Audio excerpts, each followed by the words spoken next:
మనం ఇప్పుడు మాట్లాడుకోబోయేది ఒక బ్రూటల్లీ హానెస్ట్ ఫిల్మ్ గురించి. And there is 'Animal'. So, సినిమాలో అంత హానెస్టీ ఏముందో లాస్ట్‌లో మాట్లాడుకుందాం. సో, ఫస్ట్ టెక్నికాలిటీస్‌లోకెళ్తే story written by Sandeep Reddy Vanga and dialogues Saurav Gupta. సినిమాలో ప్రతి క్యారెక్టర్ మాట్లాడి ఏ ఒక్క డైలాగ్ అయినా చాలా minimal, at the same time చాలా సబ్‌టెక్స్ట్ బేస్ మీద రన్ అవుతుంది. సో, ఆ సబ్‌టెక్స్ట్ అనేది ఎంతవరకు ఆడియన్స్‌ని ఎంగేజ్ చేయడానికి యూజ్ చేస్తారో అది చాలా బాగా ఈ సినిమాలో మనకు తెలుస్తుంది. వాళ్ళు మాట్లాడే విధానం, దాని వెనుక ఉండే ఆంతర్యం, ఇవన్నీ చాలా బాగా అర్థమవుతుంటాయి. And that is the base for any relationship or ఒక ప్రైమరీ క్యారెక్టర్ ఇంకో క్యారెక్టర్‌తో గొడవ పడుతుంది అని తెలవడానికి చాలా సార్లు ఫిజికల్‌గా కంటే వర్బల్‌గా మనం మాట్లాడే మాటల వల్లే అవతల వాళ్ళకి కాన్‌ఫ్లిక్ట్, లేకపోతే హ్యాపీనెస్, ఇంకా రకరకాల ఎమోషన్స్ అనేవి క్రియేట్ అవుతుంటాయి. సో, ఆ సబ్‌టెక్స్ట్ అనేది ఈ సినిమాలో క్యారెక్టర్ల మధ్య చాలా బాగా ఎన్హాన్స్ అయింది. Because of the minimal dialogue. And డైలాగ్‌ని కూడా చాలా వరకు చాలా మినిమల్ ఉంచి ఎట్ ద సేమ్ టైమ్ చాలా వరకు సీన్స్‌లో కాన్వర్జేషన్స్ తీసేసామని చెప్పారు డైరెక్టర్. సో, అక్కడ ఎడిటర్‌కి జాబ్ పడిందని చెప్పొచ్చు. సో, ఆ ఎడిటింగ్ కూడా ఈయనే Sandeep Reddy Vanga. And next camera Amit Roy. Amit Roy is a friend of Sandeep Reddy Vanga. తను ఇంతకుముందు చెప్పాడు. సో, ఈ ఫ్రెండ్లీ కొలాబరేషన్ ఇంత స్టెల్లార్ క్యాస్ట్‌ని పెట్టుకొని, ఇంత గ్రాండ్ సెటప్స్‌లో షూట్ చేసిన విధానం అండ్ దట్ టూ ఇంత ప్రొడక్షన్ వాల్యూ ఉన్నా సరే ఫ్రేమింగ్ గానీ, లేకపోతే ఎక్కడ అపార్ట్ ఫ్రమ్ 1 ఆర్ 2 ప్లేసెస్ మనం ఎక్కడ కూడా వైడ్స్‌లోకెళ్ళడం, లేకపోతే ఒక టాప్ యాంగిల్సో, లేకపోతే ఒక హై యాక్షన్ సీక్వెన్సెస్ ఇట్లాంటివి లేకపోవడం అనేది those are very selected choices. జనరల్‌గా మనం ఏమనుకుంటామంటే ఒక యాక్షన్ సీక్వెన్స్ ఉంది. ఒక ఒక ఒక అకేషన్ ఉంది మూవీలో చూపించడానికి అన్నప్పుడు చాలా మటుకు వైడ్స్‌లో వెళ్ళిపోవడం అలాంటివి చూస్తూ ఉంటాం. బట్ మోస్ట్ మినిమలిస్టిక్ అప్రోచ్ అనేది ఈ ఫిల్మ్‌కి అప్లై చేయడం జరిగింది. So, camera by Amit Roy, brilliant framings, mostly mid, tight, close, mid, tight, close ఈ 3 ఫ్రేమింగ్సే కనిపిస్తాయి మనకి. బికాస్ ఆఫ్ ద క్యారెక్టరైజేషన్స్ వాళ్ళ మధ్య జరిగే సో కాల్డ్ కాన్‌ఫ్లిక్ట్ ఆర్ లేకపోతే ఇంటరాక్షన్స్ అది చూపించే విధానం, ఆ క్యారెక్టర్స్ ప్రవర్తించే విధానం, అందులో ఉన్న కంటెంట్ బేస్ పైన చూజ్ చేసుకున్న షార్ట్స్ ఇవన్నీ mostly either mid or close or highly tight shots పైన రన్ అవుతుంది మూవీ మొత్తం. So, next music. మ్యూజిక్ వచ్చేసి చాలామంది వర్క్ చేశారు ఈ మూవీకి. So, Pritam, Vishal Mishra, Manan Bhardwaj, Shreyas Puranik, Ashim and Harshavardhan.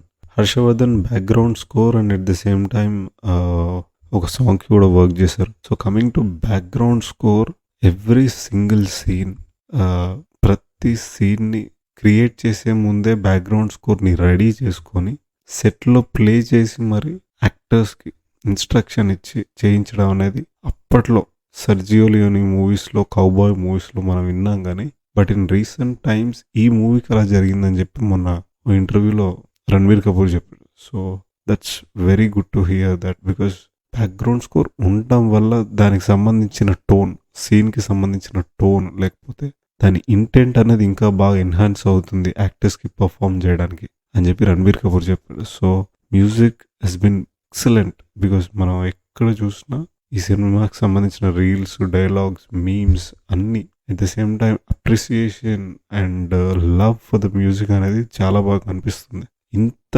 Stellar cast, ఇంత కమర్షియల్ ఫిల్మ్ లాగా కనిపించిన you sense indieness in the film.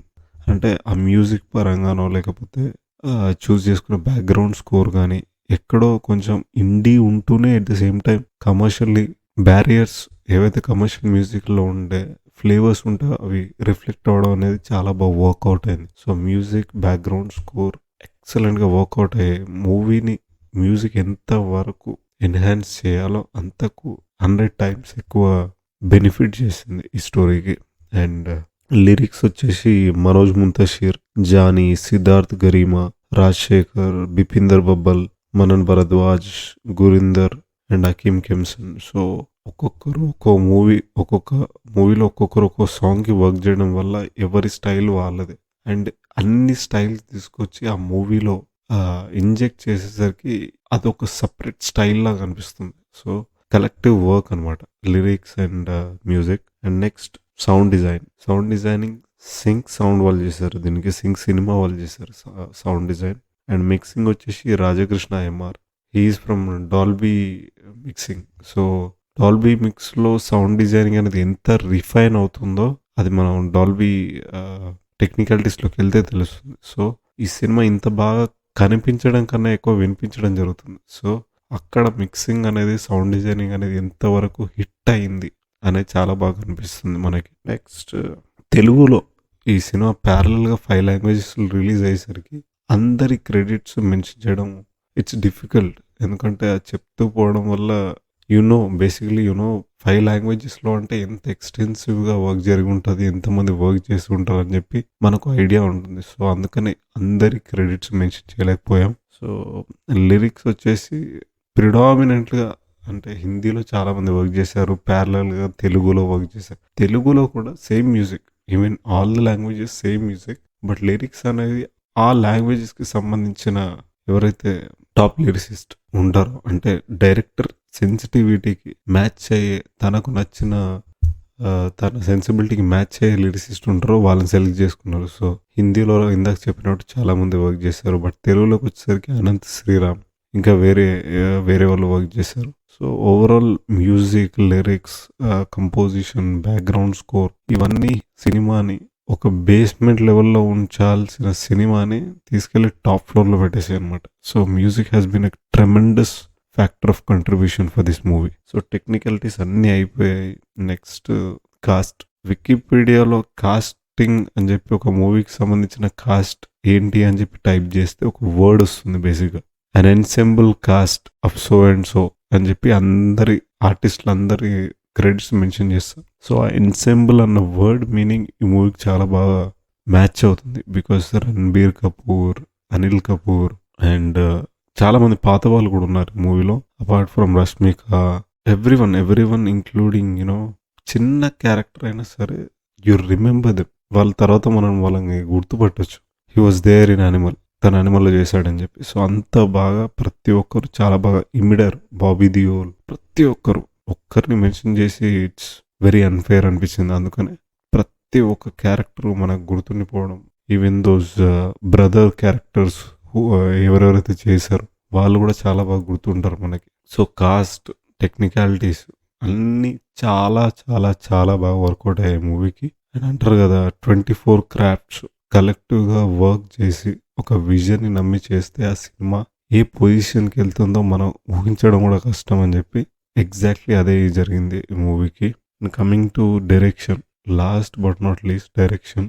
రీసెంట్గా వచ్చిన మూవీస్లో కల్లా అన్నిటికన్నా ఎక్కువ backlash not for the right reasons, for the wrong reasons by wrong people.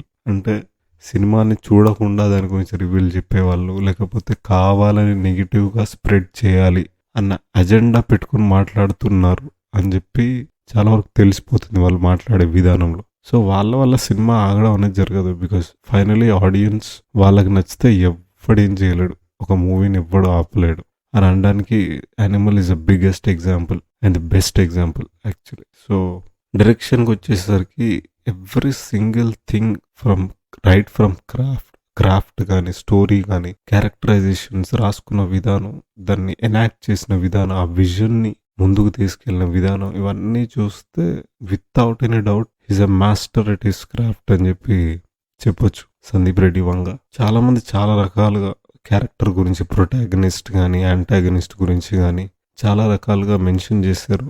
Some are positive, some are negative, most of them are negative. Because వాళ్ళకి అర్థం కాని చిన్న విషయం ఏంటంటే 2 లైన్స్లో ఈ సినిమా గురించి చెప్పొచ్చు. బేసిక్గా ఏంటంటే ప్రొటాగనిస్ట్ అనేవాడు he's a child at heart but very wild in his thoughts.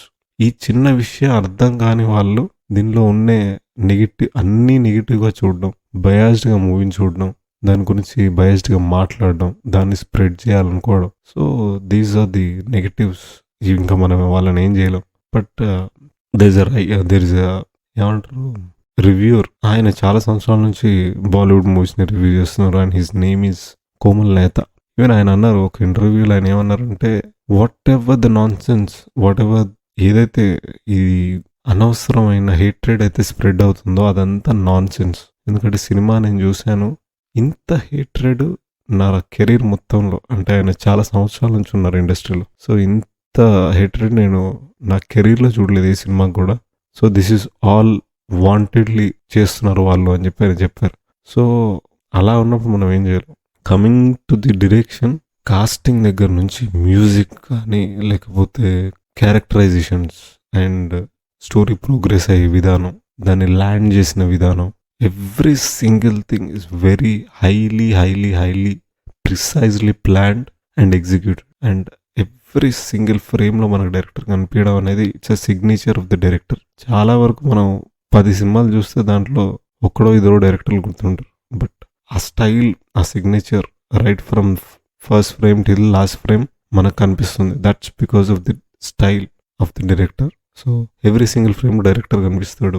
Every single ఫ్రేమ్లో యాక్టర్స్ పర్ఫార్మెన్సెస్ కనిపిస్తాయి. And editing, writing, direction, 3 key aspects of film ఒక్కడే చేయడం వల్ల ఆ సెన్స్ ఆఫ్ క్లారిటీ, ఆ sense of execution, sense of precision, తనకున్న precision మనకు తెలిసిపోతుంది. So ultimately Animal is nothing but a carefully crafted film. Story మీకు నచ్చిందా నచ్చలేదా, వేరే వాళ్ళు ఎవరో చూసి ఏదో చెప్తే మీరు చూడకుండా వదిలేశారు, ఇవన్నీ పక్కన పెడితే, if you are really interested in exploring a true cinema at the cost of bearing your time, not even bearing అంటే మీరు ఏదో టైం వేస్ట్ చేస్తున్నారు అనుకోకుండా, if those 2 hours 3 hours of time worth it అని ఫీల్ అవ్వాలి అనుకుంటే మాత్రం it's a definitely rewatchable film. Not ఒక్కసారి చూస్తే సరిపోద్ది అని కూడా చెప్పలేం. సో అంత క్యాప్టివేటింగ్ పర్ఫార్మెన్సెస్, అంత highly engaging performances, highly crafted movie animal. So hope you enjoy it unbiasedly. And మీరు ఎవ్వరి మాట వినకుండా ఈ మూవీ చూడాలి.